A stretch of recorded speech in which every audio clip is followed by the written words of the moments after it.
Sai Chaitanya paramedical college लेकर आया है पैरामेडिकल काउंसिल और सरकारी नौकरियों के लिए उपयोगी पाठ्यक्रम। EMLT, radiology technician, health sanitary inspector में एडमिशन जारी है। हमारा पता याद रखें, Sai Chaitanya paramedical college, Ruby city scan के ऊपर, मोची। अध्यक्ष महोदय वितरित केले प्रमाणे। अध्यक्ष महोदय, टेक्सटाइल इंडस्ट्री और पावरलूम इंडस्ट्री के लिए बहुत इंपॉर्टेंट लक्ष्यवेधी है।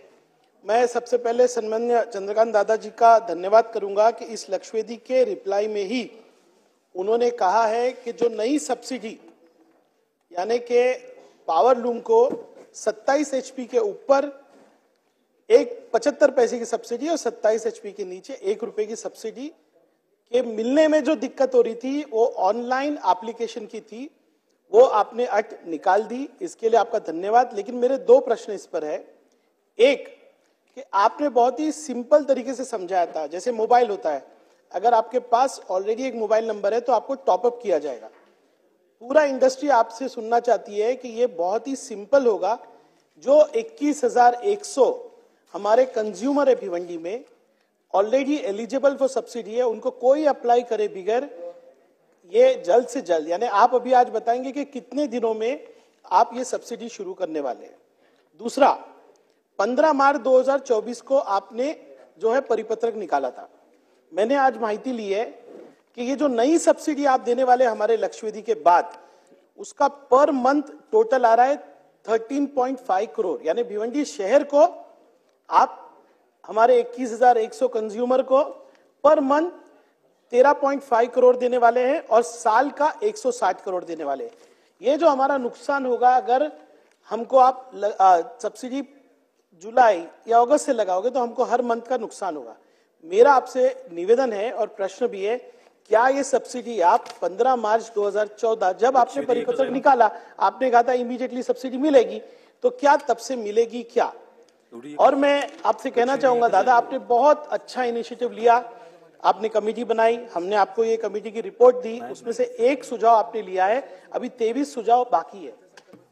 दादा, टोटल सब्सिडी जो आ रही है भिवंडी की, ये नई 160 करोड़ और पहले आप जो दे रहे हो वो 700 करोड़ है। लेकिन दादा, हमारा मेन मसला क्या है? दादा, मैं आपको आज ये एनालिसिस देने वाला हूं कि पावर हम कितने में खरीदते हैं। ये जो विधान भवन जहां पर है वहां पर सप्लायर BST है और हमारे यहाँ पे टोरेंट पावर है। मैं सच बोलता हूं दादा, हमारा पावरलूम का सबसे बड़ा प्रॉब्लम है टोरेंट पावर। और दादा, ये अहमदाबाद की जो कंपनी है टोरेंट पावर, उसने पावरलूम का गला घोटा है। आप देखिए दादा, आज यहां पर जो पावर टैरिफ का रेट है और जो भिवंडी में, उसमें 35% का फर्क है। मैं आपको ये पूरा एनालिसिस दे रहा हूं। मैं आपको ये भी दे रहा हूं कि टोरेंट पावर का 2 साल के अंदर अभी करार खत्म हो रहा है। दादा, ये जुल्म जो 2 साल में होगा, तो पावरलूम इंडस्ट्री भिवंडी के अंदर है। पावरलूम इंडस्ट्री को आप रिवाइव करना चाहते हैं। मैं चाहता हूं कि आप और सम्मानीय उप मुख्यमंत्री देवेंद्र फडणवीस जी के प्रेजेंस में हमारी मीटिंग हो और भिवंडी शहर को टोरेंट के साथ साथ एक ऑल्टरनेटिव लाइसेंस ही मिले। मैंने पूरी नोट आपके लिए दादा बनाई है। हमको टोरेंट से बचाइए, यही हमारी मांग है दादा आपसे। दादा, ये पावर हम महंगा खरीद रहे, इसलिए इंडस्ट्री बंद हो रही है। सब्सिडी आप और बढ़ा दोगे, लेकिन जब तक टोरेंट पावर खत्म नहीं होगा, पावरलूम रिवाइव नहीं हो सकता। दादा, तीसरा विषय जो है, मैं आपको आपका ही 31 अक्टूबर 2023 का पत्र दे रहा हूं दादा। दादा, आपने शिक्षा मंत्री को यह कहा था कि जो भी कपड़ा महाराष्ट्र शासन और टैक्स पेयर के मनी से खरीदा जाएगा, वो कपड़ा महाराष्ट्र का होना चाहिए।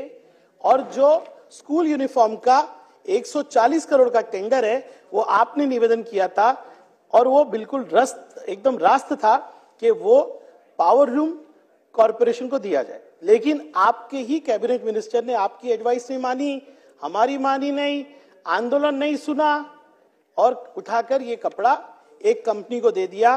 दादा, मैं सैंपल लाया था, लेकिन मैं यहाँ तमाशा नहीं करना चाहता हूं। मैं आपको सिर्फ वो सैंपल दूंगा, आप उसकी एनालिसिस कीजिए, क्योंकि पावरलूम कॉर्पोरेशन ने उसके निकष बनाए थे, उसके स्पेसिफिकेशन बनाए थे। आज चीफ मिनिस्टर के हाथ में यूनिफॉर्म दिया, बहुत अच्छा यूनिफॉर्म दिखाया गया। दादा, वो कपड़ा पूरा गुजरात से आया, सिर्फ बिलिंग इच्चल करंजी में हुई। दादा, हम लोग को अगर 140 करोड़ का काम मिलता, भिवंडी के पावरलूम में मालेगांव के पावरलूम में, शोलापुर में, नागपुर में वो कपड़ा बनते हुए दिखता। महाराष्ट्र में कहां बना वो कपड़ा दादा? इस तरह से अगर हमारे टैक्स पेयर का पैसा गुजरात जाता होगा तो ये इंडस्ट्री कभी रिवाइव नहीं हो सकती। दादा, मेरे 3 ही प्रश्न है। नंबर 1, एडिशनल सब्सिडी जो आप दे रहे हो, जो हर महीने की 13.5 करोड़ है, वो आप 15 मार्च 2024 से लागू करेंगे क्या? दूसरा, ये एकदम सिंपल होगा, क्योंकि आप जानते हैं ये बाबू लोग जो है ना दादा, आपके सामने आपके सेक्रेटरी ने ये कहा था कि मैं होने नहीं दूंगा। ये बाबू लोग हमारे पैसे पे घूमने विदेश जाते हैं, इन्होंने ये सब्सिडी लागू होने नहीं दी। दादा, आप बताइए, बिना कोई एप्लीकेशन जिसको सब्सिडी मिल रही है उसको सब्सिडी मिलेगी क्या? दूसरा मेरा प्रश्न है, क्या भिवंडी को आप टोरेंट पावर से निजात देंगे? टोरेंट पावर को वहां से हटा के एक अच्छा लाइसेंसी कंपटीशन, 1 क्यों 2 लाइसेंसी लाएंगे? और आज जो हम 35% एक्सपेंसिव पावर ले रहे हैं, जिसके वजह से इंडस्ट्री खत्म हो रही है, आप ये सुझाव देंगे क्या? और तीसरा, आपका ही जो पत्र है कि महाराष्ट्र के अंदर कोई भी कपड़ा बनेगा तो वो मेरा बुनकर, वो मेरे भिवंडी का, मालेगांव का, इच्चलकरंजी का, वहां का बुनकर ही बुनेगा, ये अगर इंप्लीमेंट नहीं हुआ तो क्या सरकार इस पे इंक्वायरी लगाएगी? दादा, मेरे इतने ही प्रश्न है। धन्यवाद। मंत्री महोदय। सन्माननीय सदस्य,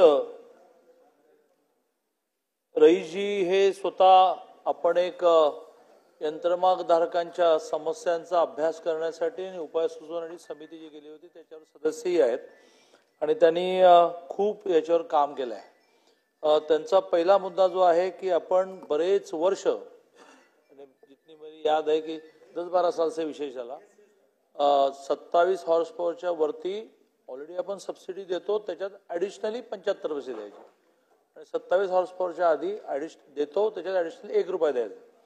ते बऱ्याच वर्षानंतर मान्य केलं।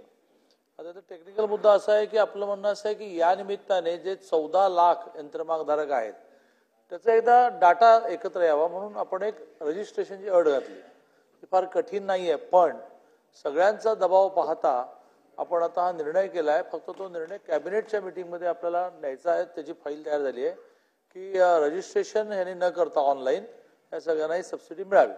ओके। दूसरा मुद्दा है कि 15/3/2004 को यदि नोटिफिकेशन निकला है तो तेव्हापासून मिळावं, तर तेव्हापासून मिळेल। त्यामुळे तो मुद्दा कळतो। त्यामुळे दोन्ही विषय त्यांचे पूर्ण संपले। सध्या कॅबिनेट वर योजना ज्या घोषित केल्या आहेत आपण बजेटमध्ये, त्याचा इतका लोड आहे, तर आज कॅबिनेट असूनही फाईल मूव्ह होईल की नाही मला माहित नाही, पण हे 100% की यापुढे यांना रजिस्ट्रेशन ऑनलाईन करावं लागणार।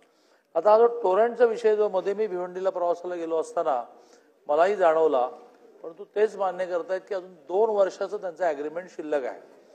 मध्येच आपण काही करायला गेलो तर नवीन लिगल कॉम्प्लिकेशन, नवीन कायदेशीर अडचणी निर्माण होतील। त्यामुळे हा विषय आतापासून लावून धरू आणि मग ठीक आहे, टोरेंट देणारच आहे, त्यांना टोरेंटची घ्यायची ते टोरेंटची घेतील, जे टाटाची घ्यायची टाटाची घेतील, असं ऑप्शन, उस ऑप्शन को भी रखेंगे। तीसरा मुद्दा जो आहे तो फार संवेदनशील आहे की महाराष्ट्रामध्ये वेगवेगळ्या ठिकाणी लागणारं गणवेशाचं कापड हे महाराष्ट्रामध्ये एक यंत्रमाग महामंडळ आहे, त्या यंत्रमाग महामंडळाकडून घ्यावं असं वर्षानुवर्षाची शाळांचे गणवेश, वेगवेगळ्या कामगारांचे गणवेश।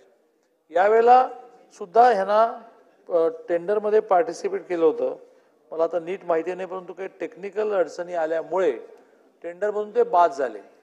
टेंडर में सहभागी होने के लिए मिला नहीं ऐसा नहीं, लेकिन कुछ टेक्निकलिटी ऐसी हुई उसमें से आप एलिजिबल ही नहीं हुए, तर त्याच्यातून ती ऑर्डर ही दुसऱ्याला गेली आहे।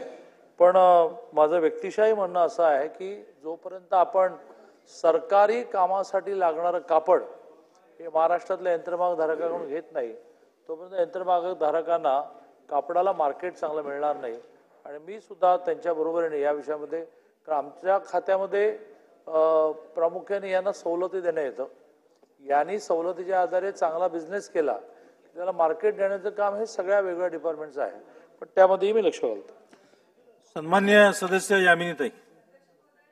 आणि सदस्य रईस शेख यांचं मी अभिनंदन करते, कारण महाराष्ट्राला जी परंपरा आहे वस्त्र उद्योगाची त्याला पुन्हा चालना मिळते आणि त्या बाबतीत त्यांनी लक्षवेधी मांडलेली आहे। अध्यक्ष महोदय, महाराष्ट्राचं मँचेस्टर म्हणून इचलकरंजी ही या उद्योगामुळे नावारूपाला आलेली त्याची ख्याती आहे, ही ख्याती त्यामुळे टिकली जाईल आणि त्याबद्दल मी दादांचं अभिनंदन करते।